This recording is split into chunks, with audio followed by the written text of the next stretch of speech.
Well, it's just, I'm a little off balance right now, so. All right, a few things at the top here.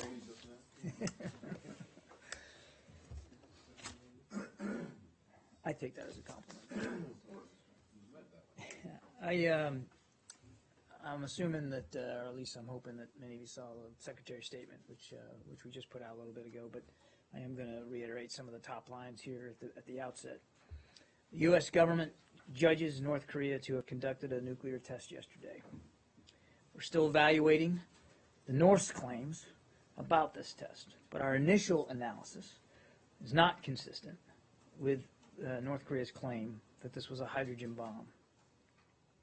In any event, we strongly condemn this violation of UN Security Council resolutions and again call on North Korea to abide by its international obligations and commitments. We have consistently made clear that we will not accept North Korea as a nuclear-armed state. Since last night, we've been in constant contact with our allies and partners in the region. Secretary Kerry spoke today over the phone with the Foreign Minister of the Republic of Korea, Foreign Minister Yoon.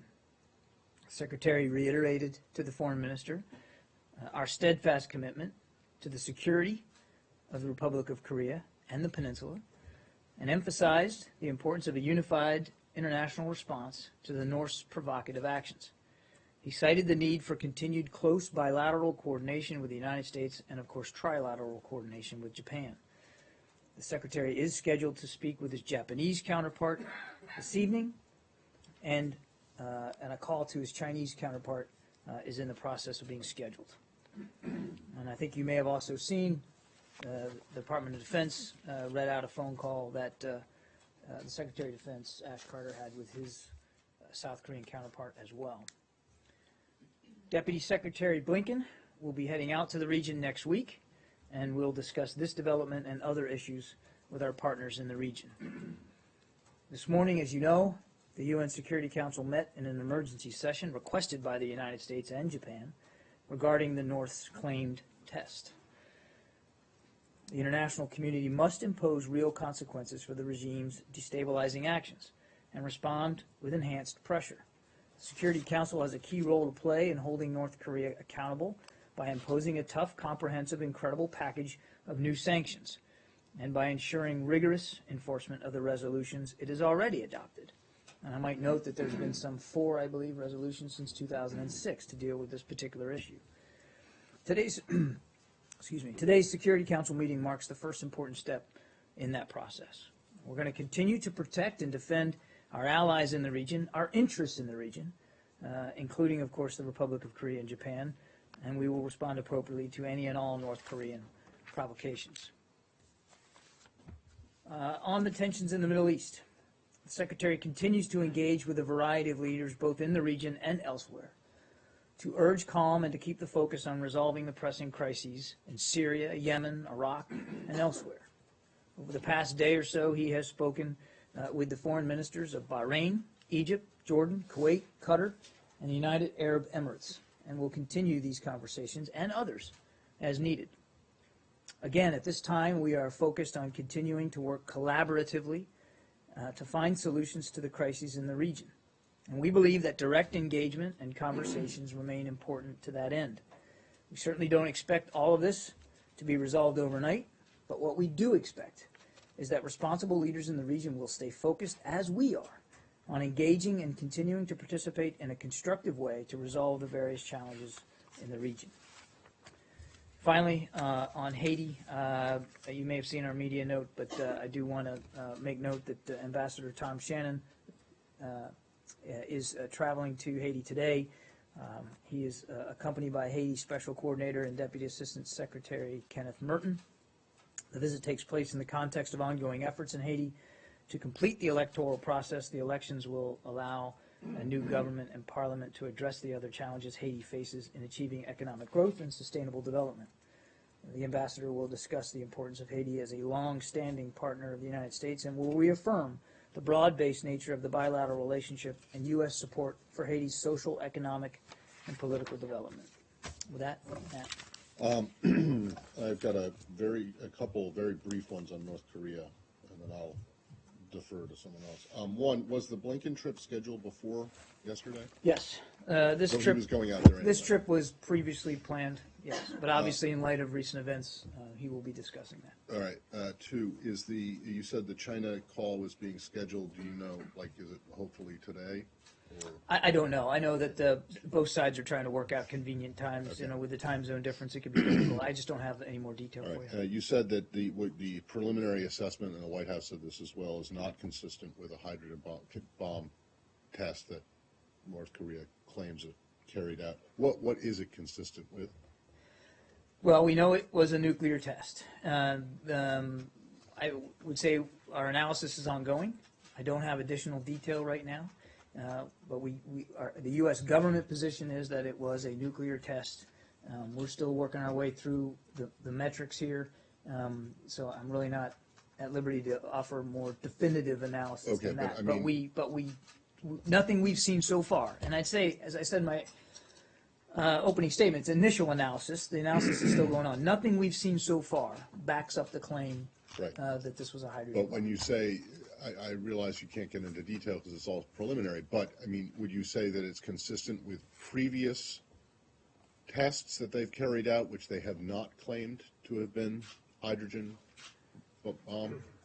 I don't think we're ready to say that Right. so specifically, Matt. And then the last one is, and every time this happens, the line comes out from people in this administration and other governments as well, is that we will not accept North Korea as a nuclear-armed state.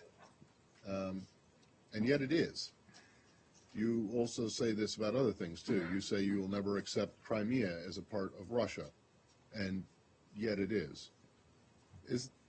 Isn't it time to recognize these things for what they are and not live in this illusion or fantasy where you pretend that things that are not? The short answer is no. No? But I would challenge. It's preferable to live in a I fantasy would challenge this idea that it's a fantasy world. Just because. Let me put it this way. You know, at this level of foreign policy, you know, you have to make choices, and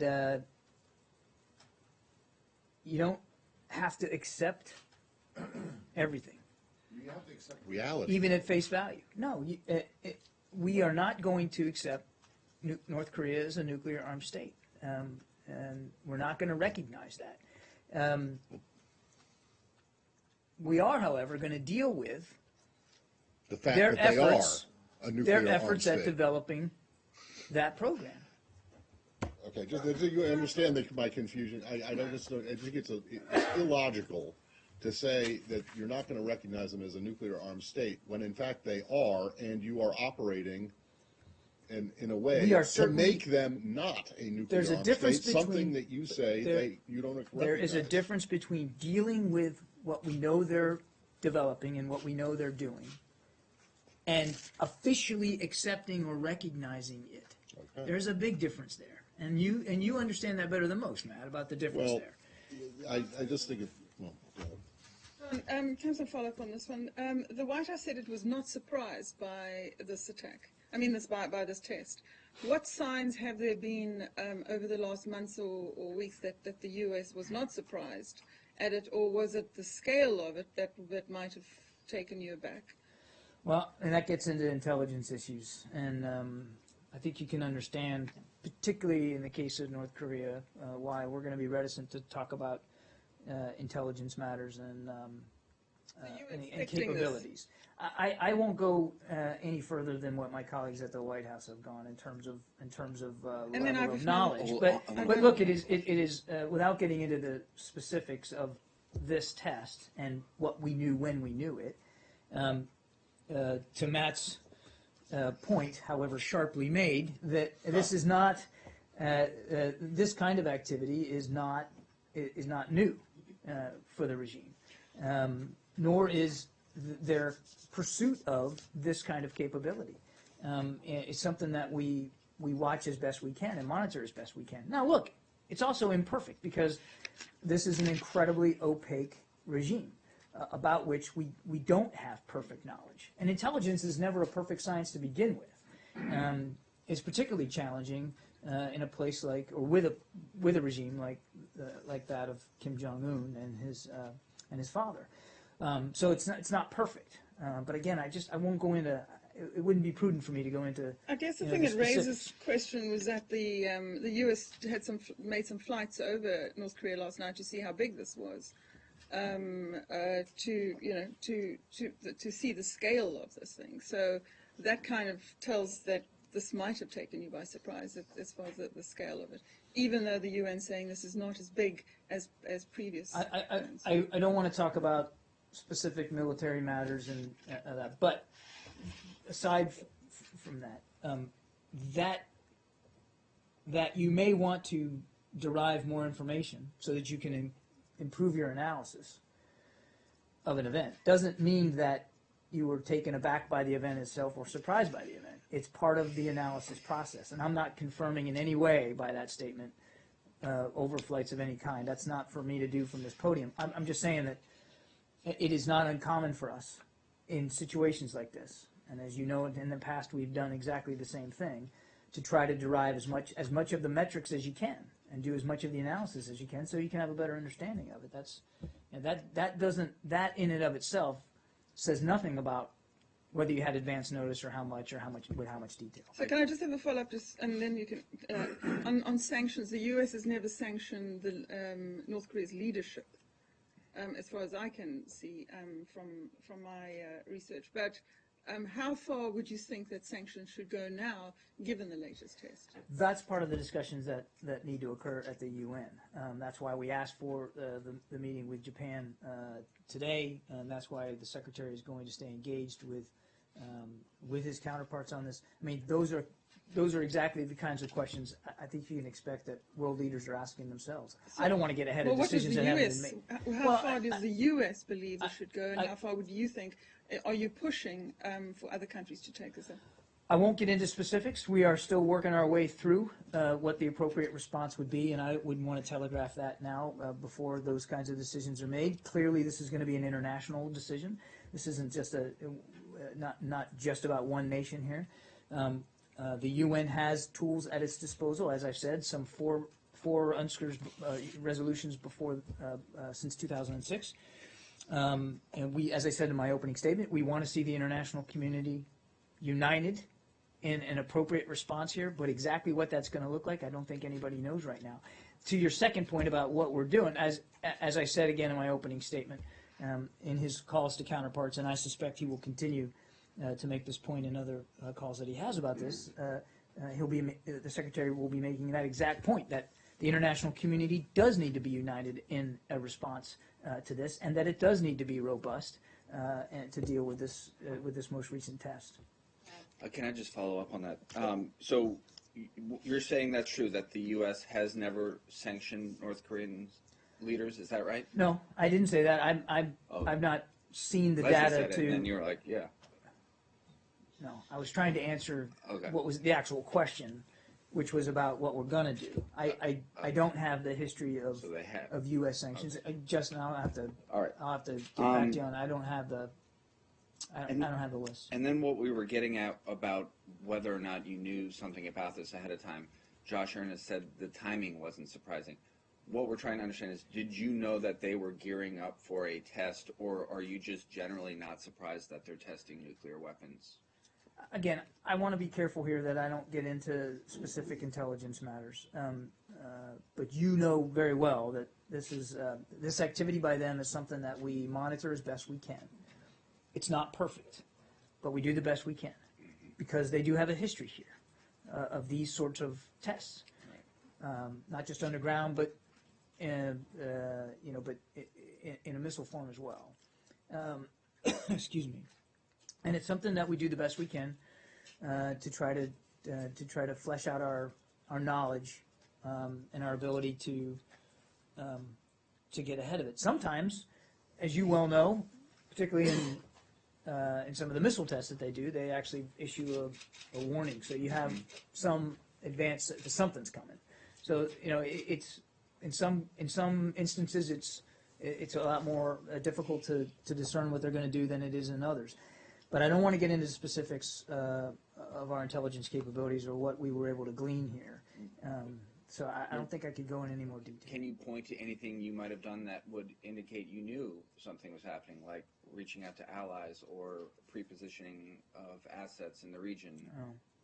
Not because what we're seeing is nothing like that to indicate that you Yeah. would know. You would have known. Right, I'm that this was just coming. really not at liberty to get into intelligence matters. John, so the North Korea did not notify the United States before their No, they did not. bomb test. Okay. They did not. So if a sanction did not work, will military options in the table? I think, look, I don't, I'm not going to hypothesize or speculate here about what options the international community will or will not choose to take. We called the meeting, we asked with the Japanese for the meeting at the UN because we believe that's the right forum here to address this, as it has in the past. We're going to continue to press that case with the international community through the UN for additional sanctions. We do, as you know very well, we have an alliance commitment with the Republic of Korea that we take very, very seriously. Obviously, nobody wants to see it come to that. But we have a robust military presence there on the peninsula that is, as they say, they're ready tonight if they need to be. But, and I'm not speculating one way or another here. The focus here is going to be with the international community through the UN to explore additional options for sanctions. Can you tell what is the difference, the sanctions between existing one and new sanctions? I'm sorry? What is the difference between exist one and one sanction or Between new sanction and existing? Well, look, again, I don't want to get ahead of decisions that the UN hasn't made. I mean, you could issue new sanctions. You could strengthen older ones. You can, add to older ones. There's lots of options here. I don't want to get ahead of the decision-making process. But again, we believe that that's why we asked for the meeting this morning. We believe that that's the right forum to have this discussion. And we obviously do want to see the international community hold the North accountable for this most recent test. Follow up. Sanction, as you know, in 2012, UN Security Council resolution clearly mentioned that, if the North Korea conduct additional tests, international community take the significant step, another step, which means that putting in additional sanctions. And also, President Obama also signed executive order in the last January, right? So my question is, what exact sanction would the United States consider? And do you think this additional sanction is effective to stop the, development of a nuclear weapon? Well, as I said, I'm not going to get ahead of decisions that haven't been made yet. So I can't possibly hypothesize right now what additional sanctions would look like. This is something that the UN needs to take up. It's something that we obviously want the UN to take up. I won't get ahead of decisions that haven't been made yet. Do you think China would agree, You'd have to ask the Chinese. And again, all this depends on what comes out of the Security Council. And it's simply impossible for me to know or to speculate right now what that might look like. But actually, there is a critics, we international community could not stop the development of the nuclear development in the DPRK, even if international community put sanction in each time in the last 3 tests. So what do you think about the effectiveness of the sanction? There's no question that that broadly speaking, the sanctions have had an effect, obviously, because you're talking about an economy that is near in tatters, and a population that is starving. I can't begin to fathom, nor would I try, to understand the logic between trying to, spending resources to pursue this kind of a capability when your own people aren't even able to eat. But that's a calculus that the North has apparently made and continues to make. We have said all along that the onus is on them if they want to return to the table through the six-party talks. The onus is on them to show that they're willing to do that, and they have not shown a willingness to do that yet.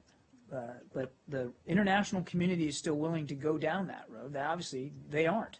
I understand the argument that here there's been 4 UN Security Council resolutions here since 2006, yes. and they're still pursuing this. I get that. That doesn't mean the sanctions aren't hurting. It doesn't mean that they aren't having an effect. And it doesn't mean that just because they continue to pursue this program, that we shouldn't continue to pursue the potential for additional sanctions. Maybe tougher, maybe more specific. I don't know. But I think it's appropriate for us to want to have the UN take this up and to examine those possibilities as a potential path forward here. And we need to let that process go. I understand the angst over this test. I mean, we're obviously deeply concerned about it too. But it's as rash as that action was, it's just that much more important that the international community pursue the path forward in a measured, deliberate manner that isn't rash and isn't overreactive. Does that make sense? But When you said sanctions have had an effect, it's obvious, and you pointed to 2 things. You said the economy is in tatters and the people are starving. Is starving the North Korean people an aim of the sanctions? Because if it is, and it doesn't seem to be having an effect on the guy who makes the decisions, he doesn't seem like he's starving at all. In fact, he looks like he eats quite well. And so if it is an aim of It's the not- it's sanctions certainly not to an aim. change the leadership, it doesn't seem to change the behavior of leadership. It seems that it's having an effect on the people of North Korea and not the leadership. Well, he has decisions he can make with the resources he has. Okay, so yes, the sanctions have had an effect on his economy, and yes, a healthy economy tends to be better for a population. But this is not a leader, nor was his father, who one has been willing to expend what resources he has at his disposal on the right things, which is taking care of his population. He intends actually to spend them on these kinds of capabilities. These are decisions he's making. And again, I think it's important to remember that that we've got to pursue a path forward here that's measured and deliberate, and that the consideration of additional sanctions is a healthy first step in that process. Aside from sanctions, is there going to be, or is there already a look at trying to re-examine the strategy about North Korea? It seems like, I mean, so far you've been saying the onus is on North Korea, the ball is in their court, and their response has been another nuclear test. Is the question that we need to re-examine the whole way we look at North Korea? Right. I mean, the criticism is that so far that the strategy seems to be one of just waiting it out, strategic patience. And is there, in the long term at least, aside from additional sanctions, going to be a more robust sort of policy or I'm engagement? not aware of any policy review here with respect to the problem of North Korea. What I am aware of, and what we do want to see, is a strong international response to this latest provocation, and unanimity in the international community about raising the stakes further on the regime for what they continue to do. Yeah. So the question, sorry. Some reports have been that under the current existing sanctions regime, even in the worst case scenario, North Korea would be able to double their nuclear arsenal in 2020. And so even with additional sanctions, there is that possibility, and that you'd just be driving How them can you to- know that if you don't know what additional sanctions are in place or what they would sanction? I don't know how anybody could possibly know that. So why don't we let the process work its way out and let the international community come together and discuss this and to figure out the best way forward. Again, the international community has choices to make, important decisions to make, and they will. And Kim Jong-un has important decisions to make and choices. So far, he hasn't made the right ones. And I think everybody in the international community would prefer that he reverse course and start to act on behalf of his people. But I don't at all take back what I said about the onus being on him and his decisions. Yeah. Setting aside for a second the Hang on a second. I get to you. the enforcement of or the imposing of new sanctions. What's the State Department's level of satisfaction with the degree to which existing sanctions are being enforced on North Korea through the international community? Well, I mean, I don't know of any issues that we have in terms of enforcement with them. So I'm not aware that there's any enforcement problems here. If that, Well, there's been some criticism in the past that there's various ways that North Korea has skirted sanctions by going, by importing problematic materials without. Sure. being Well, I mean, I properly don't think it's backed any down on. surprise that they would try to get around the sanctions. But if you're asking, do we think that the international community remains united around them and their enforcement? I think we do, of course. But it's not uncommon for, for a nation, a leader, a regime that's being sanctioned to look for ways around that. Mhm. I guess what I'm asking is whether it might be worth, given the criticism that a lot of people have raised here of the questionable effectiveness of just piling on more and more sanctions, whether it might not be more efficacious to look at tightening enforcement of what you already have. Efficacious. That is a great word. I'm going to write that one down. Look, I think it's just, I get the germ of the question, and it's not dissimilar from other ones we've had here today. We need to let the international community take this up.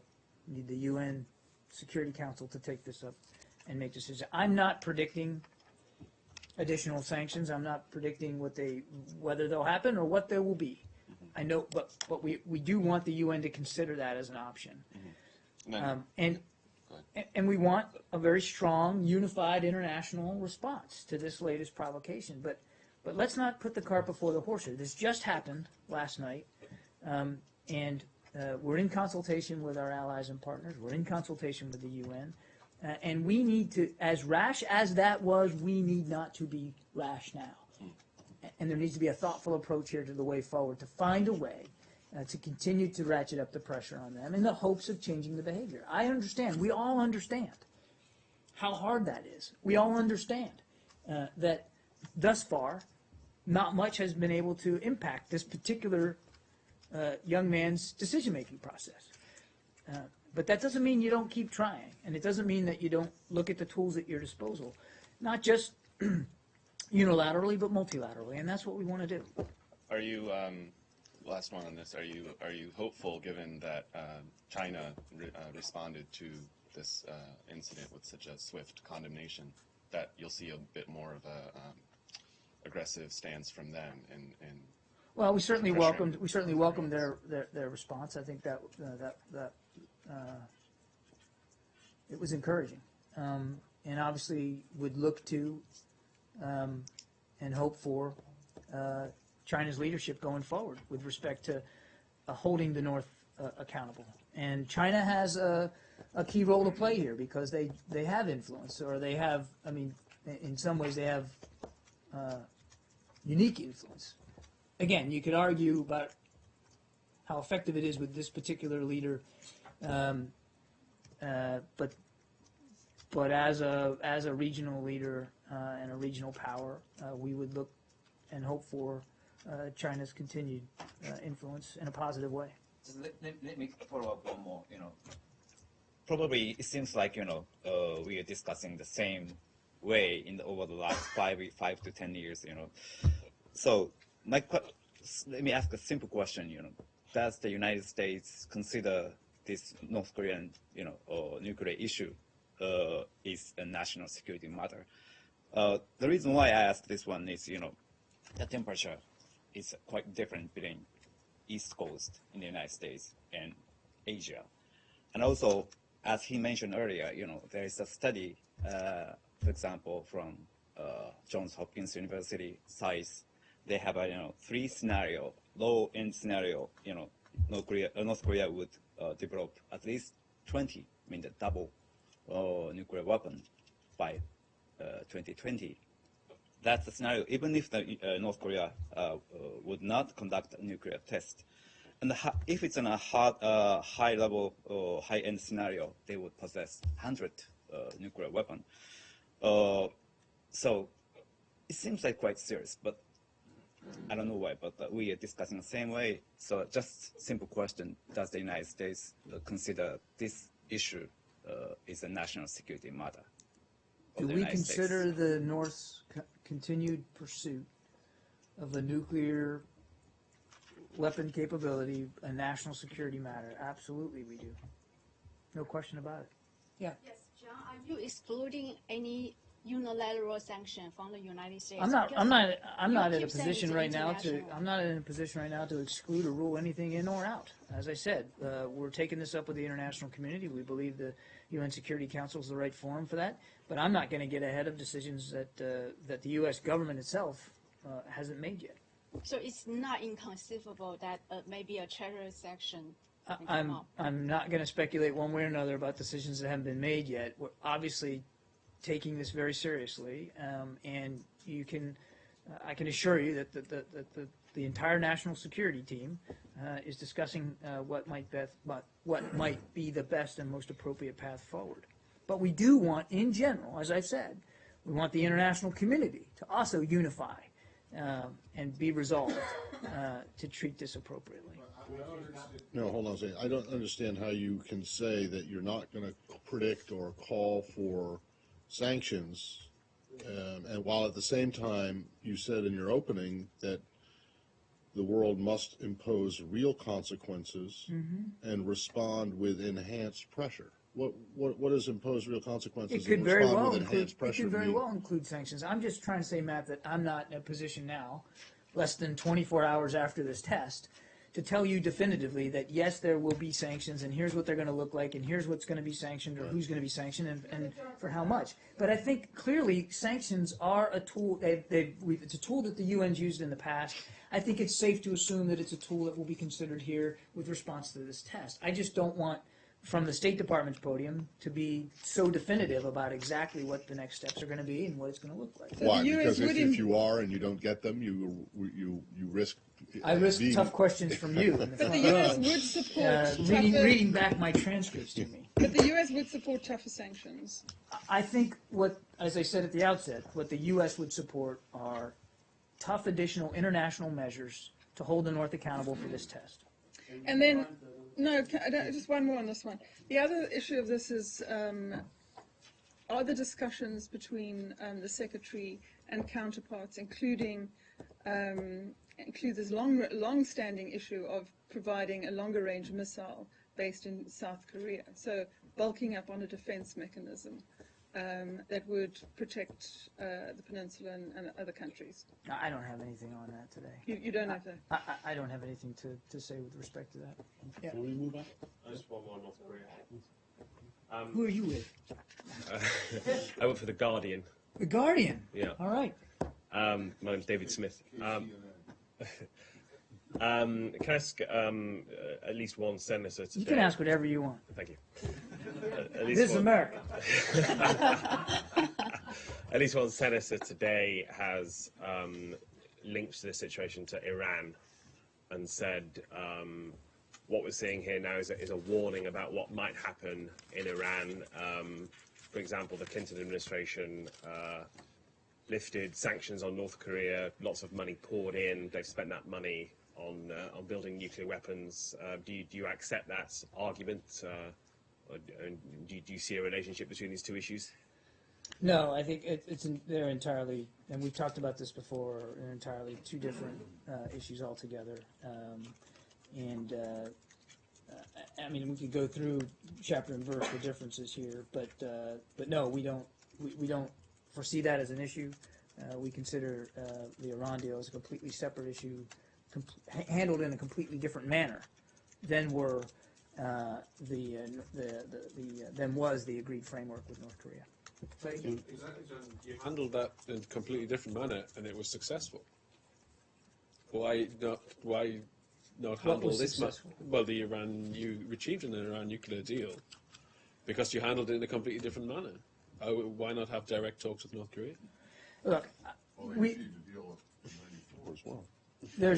there's a forum there that, as I said, the West is willing to get back to, the six-party talks. The onus is on the North. The difference here is that the North has shown absolutely no interest in returning to that forum, and that's the international agreed framework for having a discussion with the North over this capability. And you should be asking that question of them. Yes. They have shown no interest in doing that. It was different with Iran. Iran had an interest, showed an interest. The sanctions had an effect, brought them to the table. They had an interest in coming to the table to talk through this deal, and they did. And, oh, by the way, just to remind, we're not at implementation day yet. So the Iran deal is not implemented yet. So there's still work to be done there to make that, quote-unquote, a success. One more, just quick question. Usually North Korea notified to United States and China before 2-3 days their nuclear test. Why this time you don't have any information from North Korea? Yeah. So you got Well, big trouble in channels, or you have information intelligence. I think you need to ask Kim Jong-un, why he decided that, he wasn't going to issue some sort of advance warning here. I couldn't begin to answer that question, Jenny. I don't know. Referring us to Kim Jong-un and the North Korean government for answers to questions it's a bit disingenuous. I have to do what I have to do. It doesn't mean it's going to work for you. But I mean, I simply cannot answer that question. I do not know what. This is a very opaque regime, and this is a leader who obviously is and has proven to be unpredictable. It is impossible for me to be able to know what's in his head and the calculus that he makes before he makes these kinds of decisions. This test is intended to provoke the United States, make him simulated, something like this. I don't know why he did this. I mean, I don't know. You're asking me, do we believe that it was intended to provoke us? Yeah, pick up the phone and give him a call and ask him. I'd love to know what he tells you. But look, it's obviously a provocation, and it does nothing at all to help us get to what we want to see, which is a stable peninsula.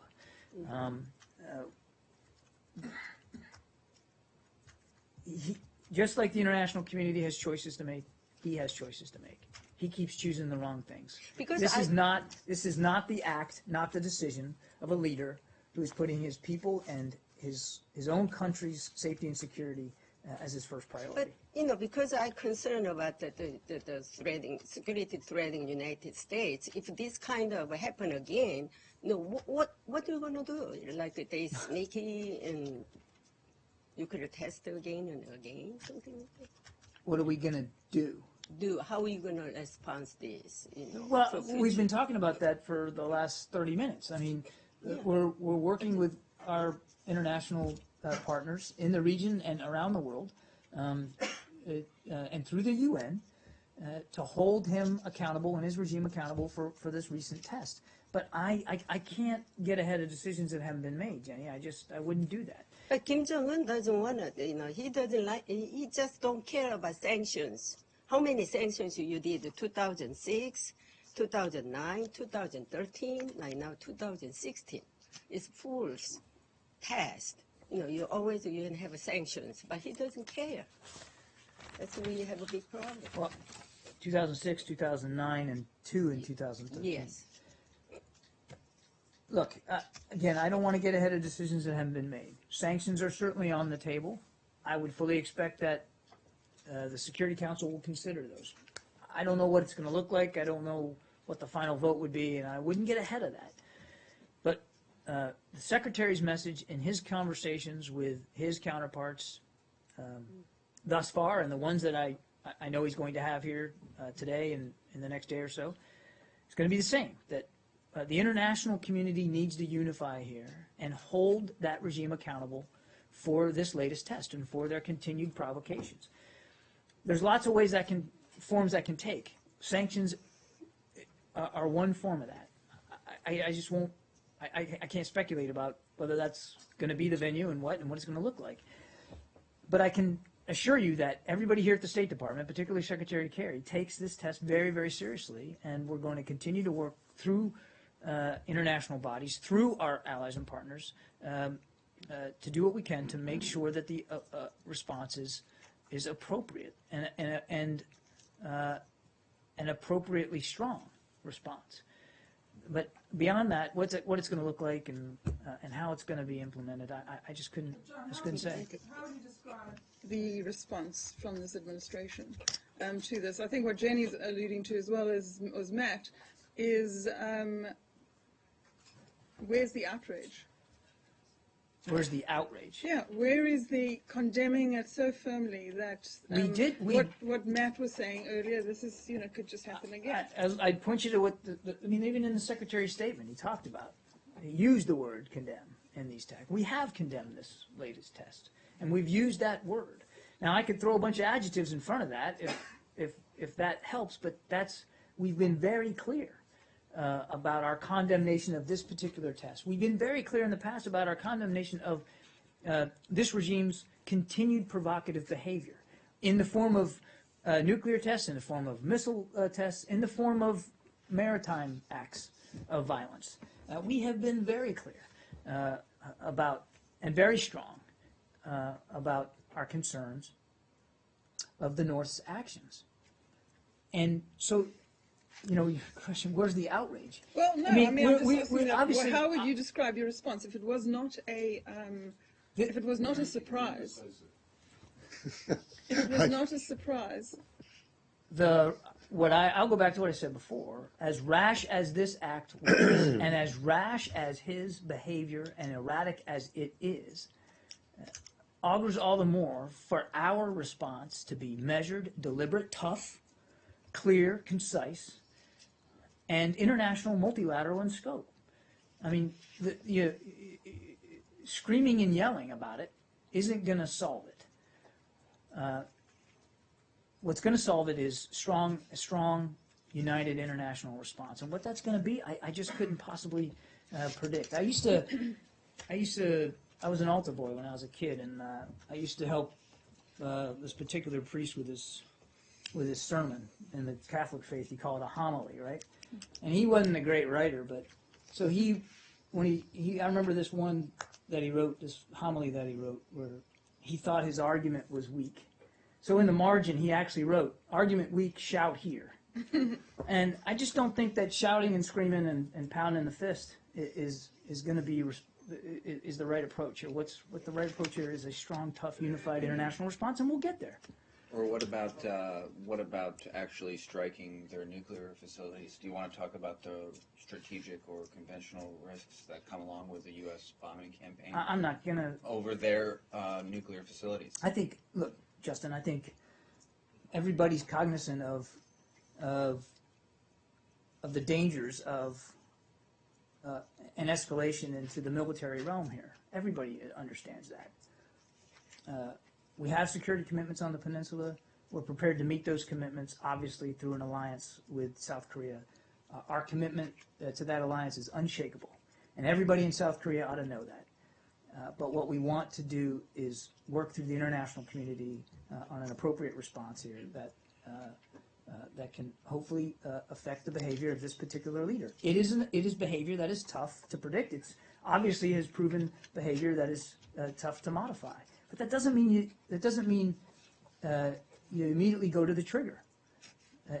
And I think everybody's cognizant of the real threats there. Yeah, I've gotten you a bunch of times. Can we move on, please? Can we go off North Korea? I had a follow up on a previous question. This is the last North Korea one. Okay. You have one too. All right, we'll go to you, and then Saeed. You've been very patient. Go ahead. Go ahead. Me? Yeah. Oh, okay. Go ahead. Thank this you. is your shot. Sorry. You wait any longer, I'm going to miss you. Go ahead. You had referenced the the willingness to go back to the six-party talks, but what about direct bilateral talks between North Korea and the U.S.? Is that completely off the table? We believe, and I've said before, that the proper forum here is the six-party talks. So completely off the table. We believe the proper forum is the six-party talks. Yeah. Yes, my question, but another question Okay, good. about the visit by Deputy Secretary Blinken to the region. Is his agenda include resuming six-party talks? You mean, is he going to resume? When- Is he going there no, for when the he purpose of visit- resuming when them? he- Look, when he visit. as I said to Matt, this is a trip that has been scheduled for some time. The agenda is still being worked out in terms of exactly where he's going to go and who he's going to meet with. Obviously, the trip now will be done in the context of this test, and I fully expect that, if not all, certainly most of his stops and most of his meetings, there'll be discussions about the appropriate international response to this test. But I wouldn't speculate right now exactly what those discussions are going to look like and what exactly he's going to say or he's going to come home with. Look, nothing's changed about our view on the six-party talks. It's the appropriate venue. We join the West in being willing to resume those talks, but the onus is on the North to prove that they are willing and able to do it, and they have not shown a willingness Right, to resume Of that. course it's And not last strong, night's test is another indication of that unwillingness. So you think that it's a bit too early for the other five parties to discuss? If you're it? asking me, is he going to go over there next week to try to get that process started, I don't believe that that's a part of or a reason for going, or it's going to be a deliverable for the Deputy Secretary. Again, this trip was planned for a while. There's an awful lot of other issues in the region that are important to talk about too. Clearly, this is going to be one of them. But I think the discussions are largely, with respect to the North, the discussions that the Deputy Secretary will be having will be largely about what's the appropriate international response here to this most recent test, and then moving forward from there. Saeed? So, Yeah. moving on, could I ask a couple of questions on the Palestinian-Israeli? Yeah, but you're going to have to give me time to find it in the book because I've been all on Korea so far. Sure, yeah, I understand. All right, okay, Rarely asked about it, it must be hard to find. right. Okay, so should I ask? I just can't, there's no retort to that one. Yeah, go ahead. Okay. Couple of questions. Yesterday, there was a report in the Washington Post about the excessive use of force by the Israeli army, including confrontation with the Palestinian youth. They cite 48 incidents, at least 48 deaths that were done with a shot to the head, which really suggests like summary execution. I wonder if you have a comment on that, if you saw the report. I did see the Post story, and this is something you and I have talked about quite a bit. I would just say, as I've said before, we've made this clear. We remain deeply concerned about the situation, the violence, and we continue to urge restraint from all sides and encourage affirmative steps by all sides to restore calm and to risk further escalation of the violence. It's critical that all parties take every possible measure to protect civilians and to guard against the unnecessary loss of life. Yeah, but on the Palestinian side, these seems to be these are lawless young people that go out and confront the Israelis without apparently any kind of organized something behind them. But the Israelis, on the other hand, are the authority in this occupied land. Do you call on the Israelis to refrain from using such excessive use of force? Because the report makes it very clear that the Israelis are actually increasing the lethality of their attacks. I understand. I would just go back to what I said before. We call on all parties to take every possible measure to protect innocent life and to ratchet down the violence, restore calm, to protect civilians, all sides, all parties. We do that. And I just can't get into this one any further. I'd refer you to the Israeli authorities for more discussion about that particular report. Our position hasn't changed, and it's not going to change.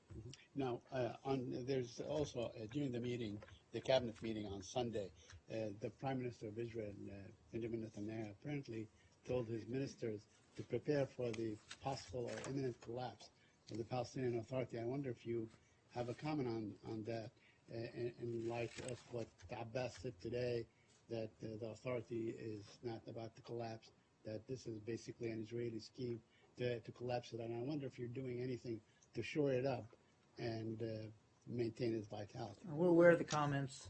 As we've said before, we strongly believe that it's in both the Israeli and Palestinian interests for the PA to remain intact. And I would note that Prime Minister Netanyahu himself made clear that he does not want to see the collapse of the PA. That's where we are. We believe it's important that it stays intact. But is your assessment, maybe he's got the right assessment, that the PA is about to collapse? I think do you have the same kind of speculation on this issue? We believe it's important for it to stay intact. I'm not going to speculate one way or the other about the veracity of his views. We've seen those comments. I'd point you to the Prime Minister to speak to the basis for those comments. Our view is that it's important for both sides that it stay intact, and that's what we want to see. John? Somewhat related to this, are you aware of this video from a woman in Michigan who claims some kind of State Department affiliation when she talks in Arabic about whether it is halal or haram to stab Jews? Mm-mm. Do you know about this? Can you there's this video that's circulated out there. She claims to have been a representative for MEPI during a what is MEPI? Middle East Partnership Initiative. It was a previous program. Should I have known that? Huh? Should I have known that? Before your time. Okay. All right. It's okay. Anyway, I'll tell your people. We'll take a look at it. Michelle, on Iraq, on Israel. Yeah, just Ron Campius from JTA. Ayelet Shaked. Thank you for introducing yourself, unlike our British colleague. Well, I'm Canadian, so you know. Ayelet Shaked, the Justice Minister, in explaining the passage of the recent law limiting the activities or putting restrictions on NGOs in Israel, likened it to FARA, the Foreign Agents Registration Act. What do you think of that? Yeah, two different things altogether.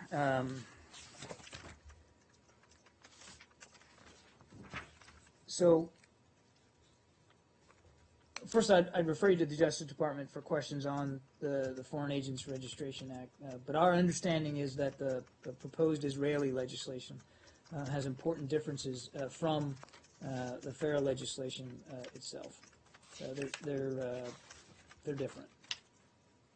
What kind of differences? No, it's just different, and I don't have the. So have you had a comment on the NGO law, on this law? Have you had a comment one way or another on this law? I'm sorry. We have concerns about the draft legislation approved by the Knesset's Ministerial Committee on Sunday. The legislation would require NGOs who receive a majority of their funding from foreign governments to be labeled as such. We understand that it now must go to the full Knesset. We note that the bill must go through several more steps before it becomes law. As we've said, a free and functioning civil society is an essential element of a healthy democracy. Governments must protect free expression and peaceful dissent and create an atmosphere where all voices can be heard. Just to follow up. We have raised the issue with the Israeli government, but we don't make public the details of those conversations. Just to follow up on Ron's question, are you concerned that this law or legislation is basically intended to sort of to shut any kind of criticism or any groups like Breaking the Silence or other groups that report B'Tselem, for instance, that reports on abuses and so on? And what will that do to groups such as these, in your view? Well, again, I don't think I would go into any more detail than what I did before. We've expressed concerns with Israeli authorities about this law, and I think I'd leave it at that for right now. Yeah. John? How does the U.S. do the... Last week, Russia and New Delhi decided to build 12 atomic plants and nuclear component reactors. What is the U.S. government view on that? You'll have to let me take the question. I don't. I can't speak to that particular report, so you're gonna have to let me get back to you on that. Michelle? On Iran and Saudi Arabia, Iraq has offered to mediate between the two countries, and the Iraqi foreign minister was in Tehran today Is Iraq able to play a mediation role, do you think? And are you coordinating with the Iraqi government in this regard? We're not coordinating with the Iraqi government on any mediation efforts. I would let the Iraqi government speak to their intentions in that regard. I've seen those reports. I can't confirm whether Iraq intends to play that role and whether that role would be acceptable to both sides. I don't know. What I would tell you is what I said yesterday. The U.S. believes, and I said this in my opening statement, that these important issues and differences should be worked out bilaterally between the parties, between the nations. That's what we want to see. We want to see the diplomatic engagement continue rather than to be severed, because we believe that kind of dialogue can help foster some real solutions here. And that, as I said before, the U.S. has no intention on our own of taking a mediation role. That said, as I pointed out, the Secretary remains in touch with the various regional leaders and will continue to do that because we want to help facilitate the kind of discussion on a bilateral level that we believe needs to occur. John, I have one question on Syria. Syrian activists are saying today that 40,000 people living in the Syrian town of Madaya near Damascus are under siege since 7 months. Yeah.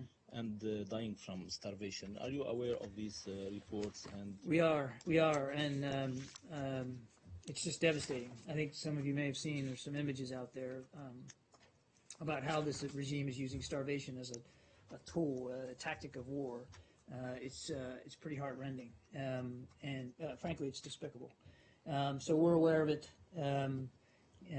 It's yet more proof, not just of the brutality of this regime and their lack of legitimacy, Assad's lack of legitimacy, but yet more proof of why it's so important for the Vienna process to move forward, for us not to let the current tensions in the Middle East derail that process, to get to a political solution, a peaceful political solution in Syria that could get to a government that will be responsive to the desperate needs of the Syrian people, rather than one that simply compounds those desperate needs through overt acts like barrel bombing or starving their own citizens. But till then, what are you able to do to help these people? We have to keep working hard to get this political transition in place, as well as working hard through the coalition to degrade and destroy ISIL. In this particular case, we're talking about the regime. I understand that.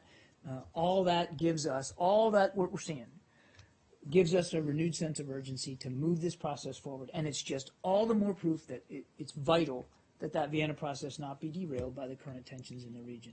Are you doing anything to relieve this? Had with this range of counterparts, is there any indication that the Vienna process has not been pushed back or affected by these tensions? We haven't seen any indication that that the process will be affected by the recent tensions. I think the Saudis have even said that they believe it's important for it to move forward. The UN Special Envoy, de Mistura, was in Riyadh this week.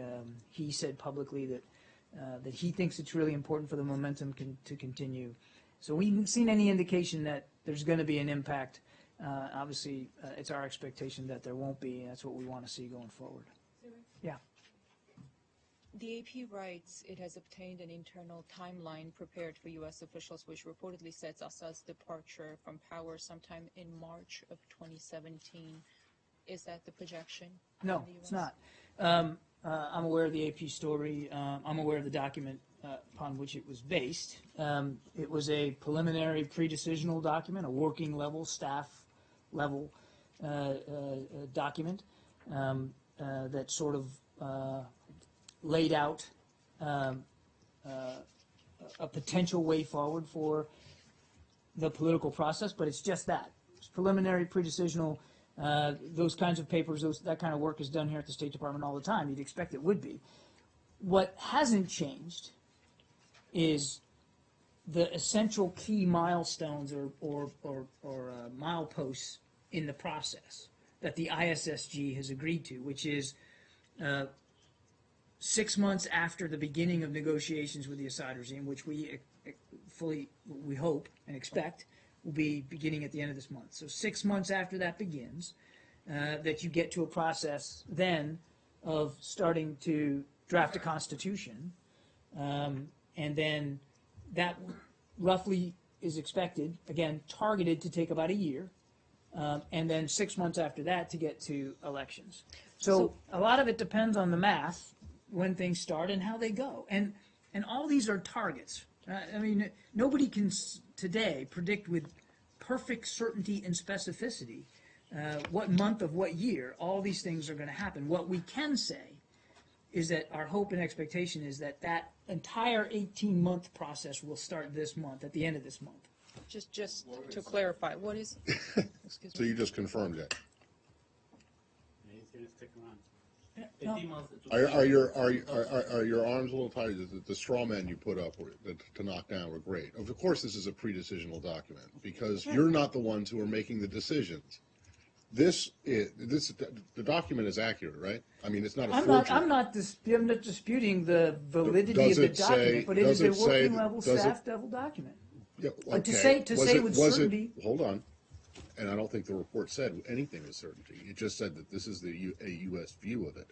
Was the document prepared by someone who doesn't have a clue about what the UN-backed process is and doesn't have a clue? It was prepared by someone who knows what's going on, at least I would hope, because it was prepared as a guide for how things could progress in the UN-backed process. Yep, exactly. Does it not but that call is not for, necessarily the impression that the story leaves the reader, which is that the Obama administration believes that there's no March 17 is it. No, it doesn't. In fact, the story doesn't say that. It says it foresees. But you just articulated it much better. That it is the way I articulated it is exactly the way the story reads. Okay, And if well, people we'll take go back exception, and we can see. Sure.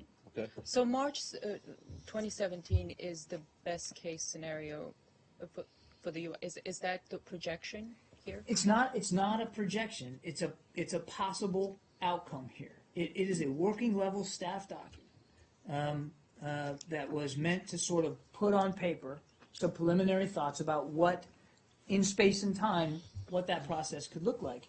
But I don't think, so yes, did the paper estimate that March of 17 could be the time for elections? Yes, it did, but that doesn't mean August. that doesn't mean that. I'm sorry. It doesn't mean that that's what's going to happen. Would you like Assad to step down right now? What we would like is we've long said that Assad needs to go, and we've long said that he's lost legitimacy to govern. You have long said Assad must go, but now the call seems to be Assad must go sometime later, not right now. Why not now? For more than a year and a half now, Secretary Kerry has said that the exact timing of his departure, and I can go find you the quotes from 18 months ago, the exact timing of his departure isn't something that we're fixated on at a particular point in time. That he needs to go. Doesn't mean that he's going to go on day one, week one, month one. It doesn't. We don't know that yet. We don't know that yet. That's why it's important to get through this political transition, to get through this process, to let the Vienna process work its way forward. We know there's differences of opinion in the international community about how long he should stay, that he should stay or not, and what role he'll play in any kind of transition. I don't know the answer to what that's going to look like right now. What I can tell you is that the United States supports keeping the international community at the table to discuss those exact issues. Is that just a matter of differences of opinion? Are you concerned that if he went right now, there would be a power vacuum that could help ISIL and other extremists? I think what we want to see is a transition that allows for the preservation of the key institutions of government so that there isn't a collapse. The Secretary's talked about that, that as we work through the transition, one of the things that we want to make sure is that key functions of the government can continue, obviously under solid, responsible leadership, but that some institutions need to be preserved so that there isn't a collapse. I think certainly we share concerns by others in the international community that you don't want a vacuum. You don't want such a precipitous fall that we've learned a hard lesson in our own history recently about this. You don't want such a precipitous fall that you cannot provide basic functions of government for the Syrian people. The whole goal here is to get at a government that's responsible to them. So I can't tell you what that's going to look like or what that should look like. But that's why it's important for the Vienna process to go.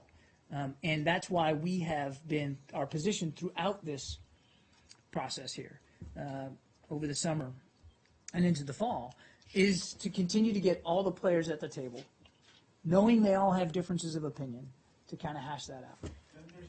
Really, on what you just said, John, very quickly. You like to see Assad go, but that you don't. You like to see also the government and the institutions stay in place, correct? We want a government in Syria that is responsible and responsible for and responsive to the needs of the Syrian people. We want a government in Syria that Syrians have had a hand in making and in preserving. We want to see Syria whole, unified, non-sectarian, and free of terrorism, obviously. And lastly, we continue to believe Assad can't be part of the future of Syria, that he has to go. Right. Now, there's a lot, that's a lot to want, right? And getting there, if you're going to do it credibly, in a way that can be sustained, means that it can't just be any one nation's view. It has to be, you have to have a consensus. You have to make compromises to get there, because there's a lot of players, a lot of people with influence, and not all of them feel the same way. Not just about Assad, but about democracy in Syria, or about the institutions of government. But you know, the army being the backbone of the state so far, since the creation of Syria, you would like to see that continue on. You don't want to see the we collapse believe of the that there obviously needs to be core to preserving government functions and safety and security of the Syrian people, that you're going to need security forces, clearly. The army is the biggest security force in Syria, so you've heard the Secretary talk about the fact that, you know, a complete, utter disbanding of the army is probably not the smartest thing to do. How do you preserve, though, an army, a security force in Syria that behaves appropriately towards the safety and security of their people and has the country's best interests at heart? I mean, that's what you got to get at. And so how's it going to be led? How's it going to be resourced? How's it going to be trained? All that stuff is stuff that needs to be worked out. There's an awful lot of work to do. I got time for just one more. Okay, can I just ask you, are you aware of any revisions that have been made to the timeline that's outlined in that document? I'm not. But again, Matt, No, this thanks. was not You can call it whatever analysis. you want. It wasn't a projection. It was a staff level working document. In fact, it was a projection. Whether you want to call it staff level, It does not working, represent whatever. official U.S. policy. No, it reflects what is a logical progression of how the UN process will go by this administration. By a staffer here at the State Department at a staff level. Who knows something about what's going on, right? Well, we wouldn't assign this we to generally someone. assign papers here at the State Department to people that know something about them. Right. So I can tell you I did not write this one. Yeah. Right. Do you have any update or readout of Secretary Kerry's phone call with the Vietnamese Foreign Minister on China's test flights on the Ferry Cross Reef? Yes. Hang on a second. I can tell you that last night the Secretary spoke with the Vietnam's Foreign Minister and Deputy Prime Minister, Pham Binh Minh. They discussed China's test flight landings of civilian aircraft on Fiery Cross Reef in the South China Sea. Both sides expressed concerns about potential militarization of outposts in the Spratlys and agreed that these activities continue to raise regional tensions. They decided to explore how best to improve Vietnam's maritime domain awareness and security capabilities. The Secretary also urged the government of Vietnam to release human rights activist Nguyen Van Dai and raised concern about reports of treatment of other human rights and labor rights activists. Thanks, everybody. Go ahead. Quick question on Haiti. Everybody's leaving you, man. I know, but I care about Haiti. I went there long ago.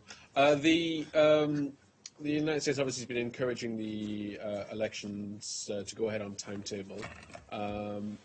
There's a perception in Haiti, however, by the opposition that the first round of elections was tainted by rigging, and they've been attempting to get that investigated before moving on to the next stage. So there's been criticisms that America's support for the timetable electoral process it has de facto become partisan, in that the ruling party, Mr. Martelli's party, want them to go ahead on time, and the opposition are concerned that there may be hangovers of fraud from the first round. I'm sure you would deny you're partisan, but... Well, what I'd say is the Independent Electoral Evaluation Commission report recommended steps that could improve the transparency and fairness of the third round and enhance public confidence. As we move forward, we hope that these recommendations, as well as other recommendations made by electoral observer missions, can be taken into consideration to improve the process. We reaffirm our commitment to working with the Provisional Electoral Council and Haiti's international partners in support of a fair, credible, and secure election process that will reflect the will of the Haitian people. And I would just note again, as I said at the top, that that's one of the reasons why Ambassador Shannon went down there to have these kinds of discussions and to make those exact points to leaders in Haiti. Okay, thanks everybody.